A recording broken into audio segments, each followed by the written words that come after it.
parts of Texas saw hail during last night's storms. This first photo is of dime-sized hail from a viewer named Anthony. He's in Hazlet, just north of Fort Worth. We have a picture from Ben Pate, too, also with some dime and quarter-sized hail down in Dublin. That's near Stephenville.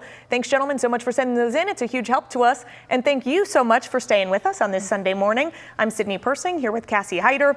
Last night's storm mainly brought us some wind, rain, and lightning. As you saw, we got some hail, too. So, Cassie, we have some storms tonight. Are we going to see the same type of thing as we did overnight? That's what it's looking like right now. We've got a cold front moving in later today, and that's going to help to trigger more showers and storms. But the big threats are really going to be wind and hail is what it's looking like. So we're not done with our WFA weather alert days just yet. We've got the second round moving in later this afternoon. We're going to go from 3 o'clock until 9 o'clock this evening.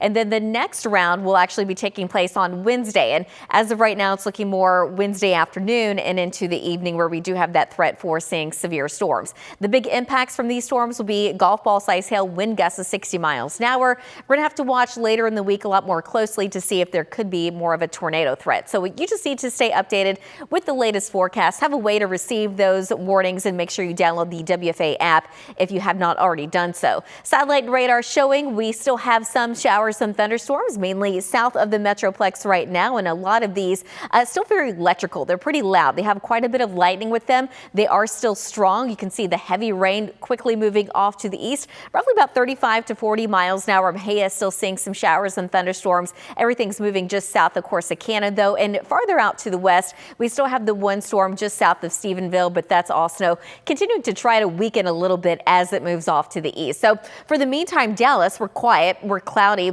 I think by about 10 o'clock, temperatures will be in the low 70s. By 1 o'clock, we're going to be in the mid 80s under partly sunny skies. It's going to be a little breezy, but notice we're in the red at 4 o'clock because our WFAA weather alert day begins at about 3. So it's going to go all the way through this evening, but the coverage of those storms, it's going to be fairly low. So for Dallas and Fort Worth, I think all across really the metro itself, again, that threat for severe storms is going to be in the lower category, but we have more storms later this week. We're going to talk about which days we could see more storms coming up in just a little bit. Sydney?